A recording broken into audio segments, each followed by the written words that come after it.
И ми казвам, ти добре шел в Монтана? Добре заваря. От няколко часа си тук, как се чувстваш? Ами нормално.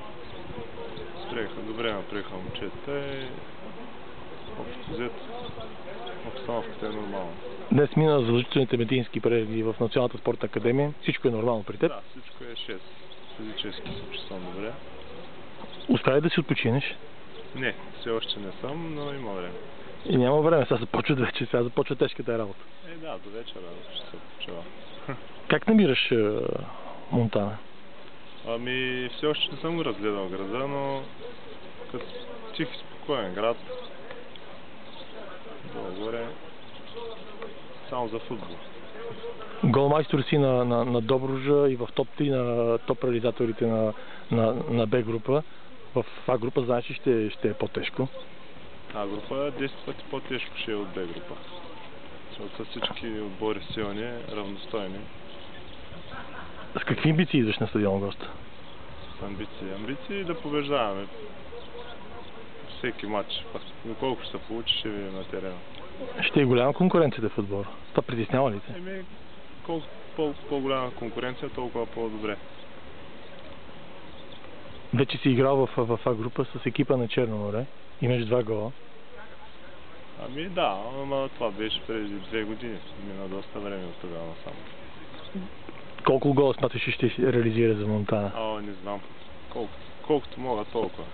Колкото имам късмет. Разкажи с няколко думи за себе си. Роден си? Роден съм в Добрич. Израснах в Добрич. После минах през школата на Черно море. Върнах се в Добрич до миналата година и в крайна сметка свърши първенството и ме поискаха тук и реших да дойда. Имаш ли други предложения?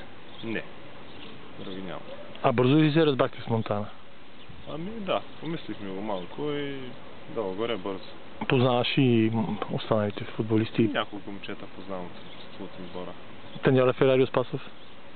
Познавам го. Долу-горе добре.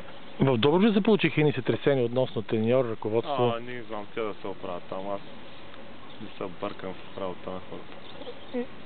Извън Добруджа и Черно море и Монтана, на кой фен си?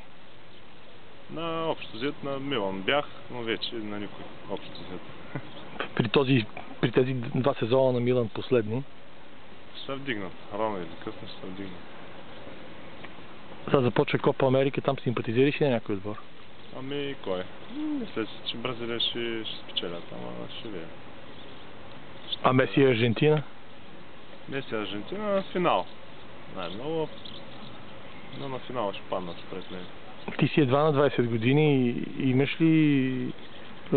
виждаш ли се да напред във времето за националния отбор, адмити за там? Само времето ще покаже.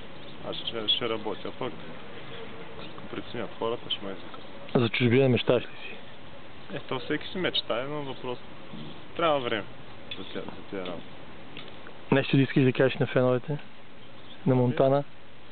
Искам да им пожелая да идват на стадионите тук и да ги радваме общо взето. Не си семейен? Не. Гаджи имаш ли? Не. В Монтана има хубави момичета. Ще видим. Добре, мерси. За нищо.